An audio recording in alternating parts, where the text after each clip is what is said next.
embattled Congressman Matt Gaetz. Matt Gaetz was one of the very few members in the entire Congress who bothered to stand up against permanent Washington on behalf of his constituents. Matt Gaetz right now, he's a problem for the Democratic Party, and he can cause a lot of hiccups in passing of laws. So we're going to keep running those stories to keep hurting him. If you stand for the flag and kneel in prayer, if you want to build America up and not burn her to the ground, then welcome, my fellow patriots. You are in the right place. This is the movement for you.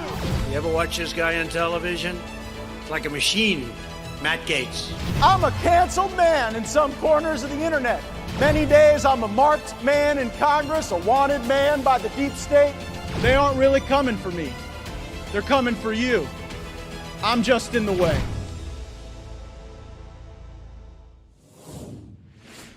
Joe Biden and his many allies, from Chuck Schumer to Mitch McConnell to Paul Ryan and every single news anchor on all of television, all of them believe that Ukraine, its borders, its future, its infrastructure are all more important than the town that you live in. They sincerely think that, and it's obvious. Everyone in power thinks that, except for Donald Trump.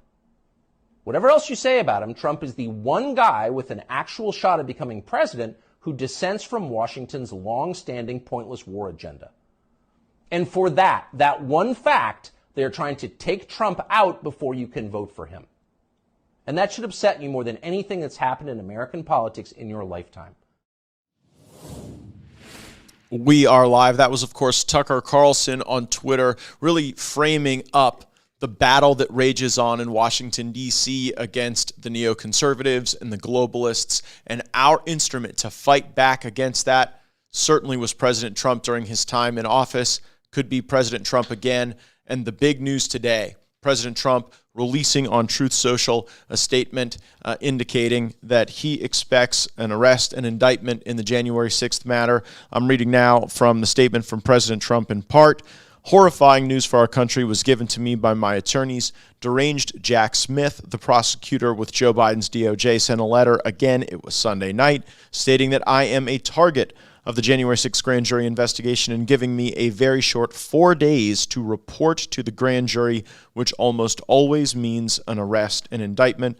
President Trump continues, they illegally spied on my campaign, attacked me with a totally fake dossier that was funded by Hillary Clinton's campaign and the DNC, impeached me twice. I won. They failed on the Mueller witch hunt, no collusion. They failed on the Russia hoax, the 51 intelligence agents fraud, the FBI Twitter files, the DOJ Facebook censorship, and every other scam imaginable. But on top of all that, they now effectively indicted me 3 times with a probable 4th coming from Atlanta, where the DOJ are in strict and possibly illegal coordination with the district attorney, whose record on murder and other violent crime is abysmal. This witch hunt is all about election interference and a complete and total political weaponization of law enforcement. It is a very sad and dark period for our nation. President Trump didn't even get to all of the conspiracies and hoaxes that were pushed by the left. He even had the Russian bounties hoax. Remember that somehow President Trump was aware that there were bounties on our troops from Russians in Afghanistan. That turned out to be yet another op. And indeed, what we see with this lawfare is an op. What we see from the coordinated efforts by state, local, federal prosecutors to try to take President Trump off track so that he's not able to pursue a policy agenda to get the economy going again, to get America's standing in the world restored. So instead, it is all about this lawfare. Now, what does this target letter mean? I want to go over that first. It belies the evidence. We recall on January 6th, President Trump calling on people to peacefully protest and have their voices heard. We've also seen subsequently that there were actual permits given to entities to have stages set up outside the Capitol grounds. And of course, on Firebrand, we have documented the video evidence of the criminal acuity increasing, not as a consequence of people wanting to break the law, but because barriers had been taken down, because there was mass confusion. There was not any sort of planned effort on the part of President Trump to commit violence against anyone. How is it that when Democrats call for all of these protests and all of this disruption and all of this violence, literally violence in some cases, Oh, that's seen as the frontiers of free speech. But when President Trump calls on people to peacefully have their voices heard, all of a sudden that's the subject of a grand jury investigation. So another important thing to note, when someone gets a target letter like President Trump has now been given, that vests certain rights. You have the ability to address the grand jury if you so choose. That's oftentimes a perjury trap because you don't exactly know what's been going on in that room. So a lot of targets do not avail themselves of that opportunity. It's also pretty clear that this is a feature and a tool of retribution. You would not see this continued pattern of indictment over indictment over indictment if they thought they had neutralized Trump. Is there a single American who believes that Donald Trump would be getting indicted over these things if he were not running for president again and if he were not the leading contender for president again? And while this isn't a political show, you all can search the polling and see how President Trump is doing in the Republican field and in the general election. Again, not here to break that down. It's relevant to us insofar as it informs the decision of a weaponized government to target him, which is exactly the allegation that President Trump makes in his statement. Another important thing, the House of Representatives needs to take action to defund this special counsel investigation immediately. We do not need to wait for the appropriations process. Don't have to wait for the Holman Rule or some rider. They are attacking our democracy and engaging in election interference right now. And if the United States Congress does not have the capability to stop that election interference, well, then what is all the flowery oratory about preserving the republic? We have to operationalize that. And so in the coming hours, the coming days, I will be introducing legislation under my name in the House of Representatives as a freestanding bill to defund the Jack Smith investigation. And one reason why is the election interference feature. Another reason why, the lack of transparency. I have sent correspondence to the Attorney General. I just want to know who's on the Jack Smith team. You remember how the understanding of the composition of the Mueller team informed on how we saw a lot of that evidence and a lot of that legal analysis? They had a team of vicious Democrats. And if you look at Jack Smith and his team, you ought to be able to evaluate where they've made political donations, where they've been political appointees, what their connections are to people who have skin in the game to preserve their power in Washington, D.C. So because the Department of Justice has been non-responsive on my requests for reasonable information that a member of the Judiciary Committee is absolutely entitled to, because this is election interference, because it is not predicated on what we all saw as a nation. President Trump said we have to stop sending money to this. The power of the purse is not some intermittent thing that we wield every year and a half or every fiscal cycle. It's something that we have to wield day in and day out to achieve victory for our people and to stop this. And by the way, I'm under no illusions about Joe Biden signing such a legislative device into law. I know that Chuck Schumer would never bring such a thing up, but you deserve to know where your members of Congress are counted. Will they co-sponsor my legislation? I certainly hope they will. And when we get to the must-pass legislation, because look, even if Jack Smith indicts Trump 10 minutes from now, you're looking at legal process that is extended out a great deal. We have to make sure that in this appropriations process, we do not continue to fund a government that has turned against the very nature of elections and free choice by the voters. Because that's the world you're living in. And by the way, President Trump lays out all the pieces of it. It's not just the indictments in a vacuum that you have to look at. You have to look at them through the lens of the Facebook efforts to try to move votes. You have to look at them through the lens of the efforts that we've seen just to try to get candidates excluded from the ballot. We saw that in Georgia. Oh, well, we didn't like your rhetoric on January 6th, so you don't even have a right to run. For the sake of democracy, we have to limit the choices of the voters. You know what type of regimes say that? Like dictators. The worst dictators in the world say that in order to protect their people from bad and disruptive choices, they just disqualify those people from participation. What do you think this lawfare is? It is the American incarnation of the worst impulses of totalitarianism. And we have to stand against it, and we have to do it now. And I know where I'll be counted in the history books on behalf of giving the voters the ability to pick their own president. And not saying that we're going to let Jack Smith of all people, and who knows what assembly of associates and assistants, deprive us of that choice. So we stand with the rule of law. We stand against this degradation of democracy. It's with no joy that we give you this report because President Trump is right. It is indeed a dark, dark day. There may be other dark days ahead when it comes to the utilization of AI. And we have to have policymakers that are serious about artificial intelligence, that understand the contours of the distinct policy choices that we have to make. And an affront to that seriousness is what you're about to see from the Vice President of the United States. Play the clip. And I think the first part of this issue that should be articulated is AI is kind of a fancy thing. It's, first of all, it's 2 letters. It means artificial intelligence. But ultimately what it is it's about machine learning. And so the machine is taught. And part of the issue here is what information is going into the machine that will then determine, and we can predict then, if we think about what information is going in, what then will be produced in terms of decisions and opinions that may be made through that process. AI doesn't make decisions yet. That'd be general artificial intelligence, and we are oftentimes at a state of wonder as to when that will occur. Elon Musk said recently on Spaces with Mike Gallagher, who chairs the relevant subcommittee in the Armed Services over AI, and with Ro Khanna, that he thought we might be 5 years away from that type of generalized artificial intelligence.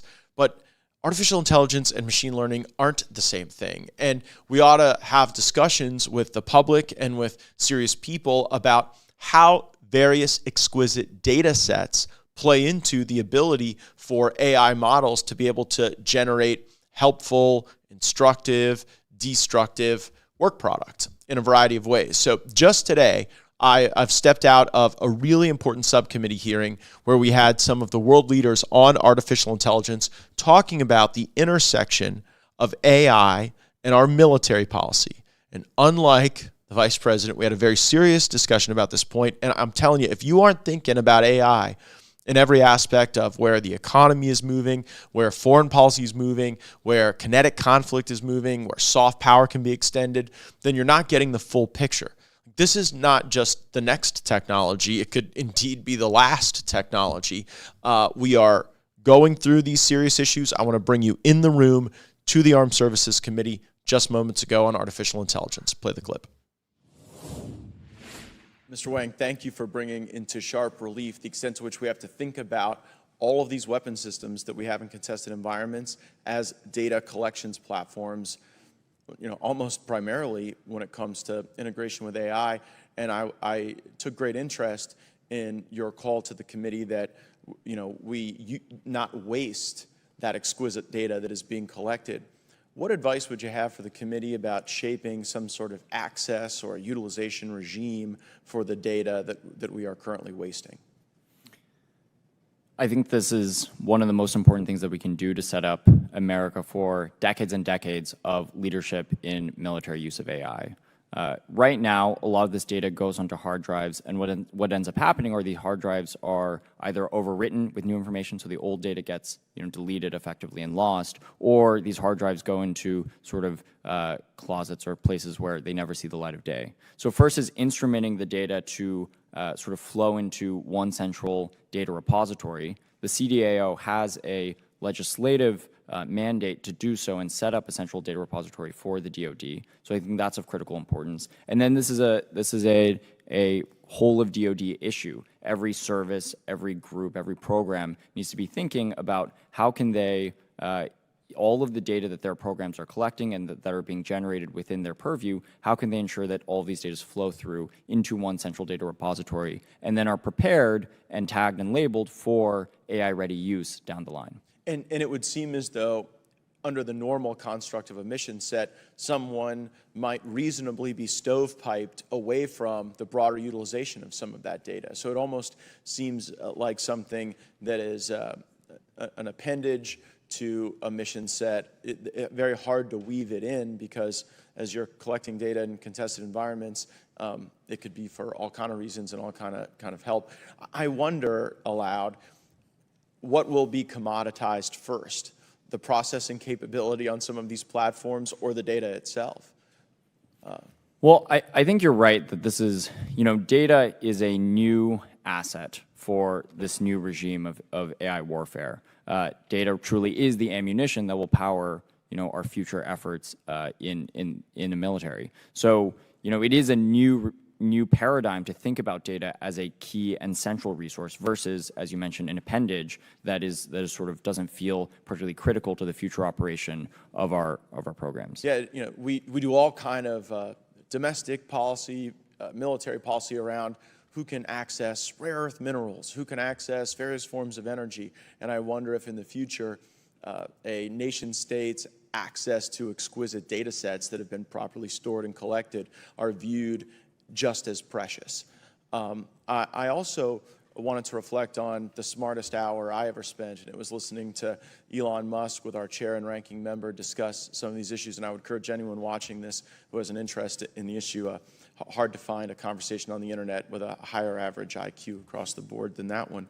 But what Mr. Musk presented as an argument was that China understands that AI control of governance is equally a threat to them and to the United States. And so Mr. Musk's argument was, we really are ideal partners with China because we share a common goal to not have the AI robots ultimately take over our governance. And our chairman offered, I think, a pretty strident critique of that perspective, saying that while we view China as typically thinking long-term, in the short term, they're more team communistic genocide than they are team humanity. So I was just wondering if, because you had so much in your written testimony about your time in China and how that shaped your perspective on the ethics of all this, do you think China sees an overlap of interests with the United States on this, or do they see us as explicitly an arm's length competitor? I think it would be stretched to say we're on the same team on this issue. I think that if you look at the last generation of AI, computer vision technology, the way that China approached it was utilizing it, building an industrial base that was government funded to immediately build advanced facial recognition technology for the suppression of their population and the suppression of Uyghurs, ultimately sort of tightening the grip of their totalitarian regime. I expect them to use modern AI technologies in the same way to the degree that they can, and that seems to be the immediate priority of the Chinese Communist Party when it comes to implementations of AI. So we'll count you on Team Gallagher, not Team Elon on that. And just a question for the record, I would love to know everyone's perspective on what the most important alliances the United States is involved in when it comes to these AI regimes. Is it AUKUS? Is it Five Eyes? Is it...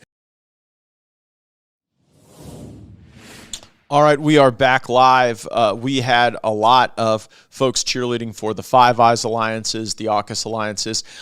There was a case being made for the EU as a central node for AI development. I tend to think that the EU and NATO probably less nimble than Five Eyes and AUKUS, but certainly we want to make sure that we don't allow these tools to be exclusively in the hands of people who would seek to dominate us. And right now, you've got China spending about 2% of their overall military budget on AI. We're spending about 0.1 to 0.2% of ours. Now, Cindy on Facebook shared her perspective that we just need to stop AI. That was her comment. And I wonder if it's that easy, because if we stop, does that necessarily mean that non-state actors, that other governments will as well? Bill Clinton stopped U.S. work in space, hoping that our country taking a pause would result in other nations being less likely to weaponize space. But in fact, that didn't happen because we took a pause. Precisely because we made that policy choice, other nations like Iran, Turkey, India, these emerging entities actually increase their investment in space. I don't know if that's going to decrease the likelihood of militarized space. Now, undeniably, with the Space Force, we see that as a contested domain. AI is going to be a contested domain as well, because the data that goes into the AI that informs the outcomes will be sought after. It will be commoditized to some degree, as I discussed with Mr. Wang, America's, I think he was a billionaire at 25, going through some of this stuff. So very impressive young man, does a lot of work with our government. But I don't know that Cindy's goal of merely stopping AI will be sufficient. Other comments on the live stream. Mike on Facebook says that accountability is the new witch hunt, an interesting perspective. And Mark on Getter says that talk never moved a stump. And I wanted to draw attention to this point because it is not enough to use our words to condemn what we see going on. We have to pull the money. And I am not in a majority when it comes to that perspective in the Congress or maybe even the Republican Party. And so that's where this audience and conservatives across the country have to demand an adherence to the rule of law. And where there's a departure from that, there have to be actual monetary consequences, not just a series of press releases, tweets, and condemnations. So very, I think, astute point, Mark. Heather on Facebook says, Matt just needs to shut up. Well, that is not going to happen. And I can only imagine how sad someone would have to be to sit around on Facebook watching my podcast telling me to shut up. Like, I guess if you don't want to be informed, then you can go elsewhere. But we've got work to do. We've got information to convey, and it's certainly an honor to be able to do that. I had an honor to convey a lot of information this past weekend at the Turning Point USA conference, where we talked about some of the policy decisions that we make here in Washington, some of the contours of the United States Congress. The speech got a pretty favorable reception. I'll play just a few moments of it for you. These are my remarks this last weekend at Turning Point. Enjoy, and I'll be back live on the other side. In recent years, I've traded far too many days in the swamps of my beloved Florida for the swamp of Washington, D.C. And if you haven't noticed, I've directed a little sunshine into some pretty dark spaces. I don't think I'm going to be on Christopher Wray's Christmas card list, or John Durham's, and maybe not Kevin McCarthy's either. And you know what? That's all right with me. Earlier this year, we put the Speaker and the world on notice. No more cheerfully presiding over American decline on our watch. No more messaging bills. No more press releases devoid of action. No more bluster and bullshit masquerading as bravado. But I don't just sit around taking punches. I've learned to dish a few out. Recently, Chris Christie attacked me for asking tough questions of the FBI director who was Christie's personal lawyer during Bridgegate. You know when I stopped being afraid of COVID? When Chris Christie beat COVID.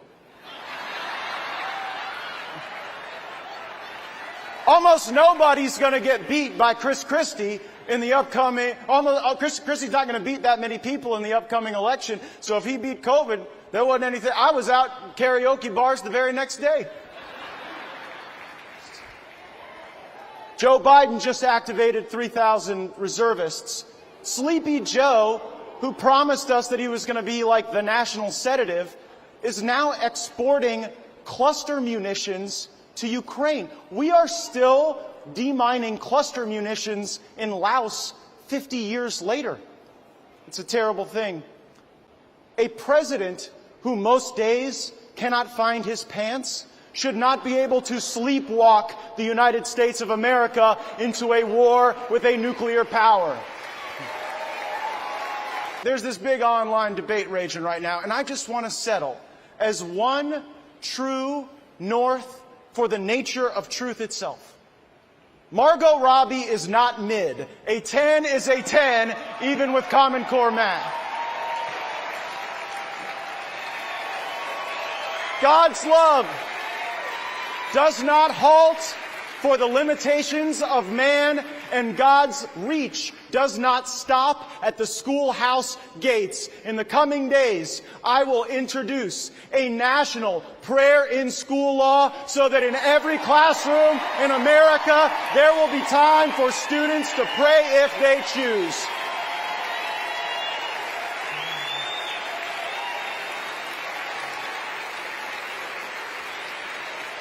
And you know what? This beautiful new Supreme Court that President Trump gave us just might uphold a constitutional law like that based on the values that this country was built on.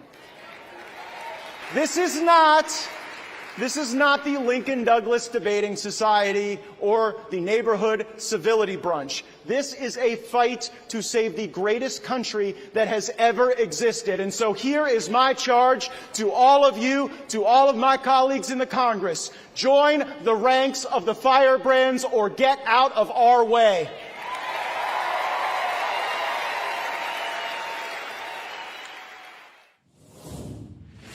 We are back live. We're very excited about that national prayer in school legislation to allow a moment for reflection and prayer to any God or no God at all. But I do think reserving that time would make people more empathetic. And maybe before we go take people's Second Amendment rights away as a knee-jerk reaction to school shootings, we ought to focus on making the school not a place of just like so much trauma for this group of very disturbed and mentally unhealthy individuals. And I got to tell you, I'm betting on prayer to break through that more than any other government program or social emotional learning exercise designed by bureaucrats.